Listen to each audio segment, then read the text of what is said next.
Alam mo ba na ang Maynila ang isa sa mga pinakawasak na lungsod noong ikalawang digmaang pandaigdig? Isang buwang gyera ang sumira sa perlas ng silangan. Kamusta mga kastorya? Sa vlog na ito, babalik tayo sa taong 1945 sa mismong puso ng digmaan sa Pilipinas, ang labanan sa Maynila. Paano nagsimula ang labanan? Noong 1942, sinakop ng mga Hapones ang Pilipinas. Pagsapit ng 1945, bumalik ng ang puwersa ng Amerika at Pilipinas para bawiin ang kabisera. At dito nagsimula ang matinding labanan. Ang Gera sa Kalye. Feb 3 to March 3, 1945.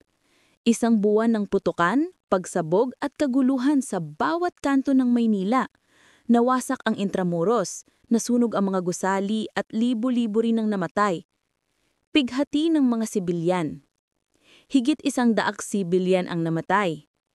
Ang San Agustin Church at Fort Santiago ay nasira. Maging ang mga bata at matanda, walang ligtas. Pagkatapos ng digmaan, ilang bahagi ng Maynila ay muling itinayo, pero marami sa ating kasaysayan ay nawala. Hanggang ngayon, bitbit pa rin natin ang mga alaala ng trahedyang ito. Kung gusto mo pa ng ganitong content, huwag kalimitang mag-like, mag-comment at mag-subscribe.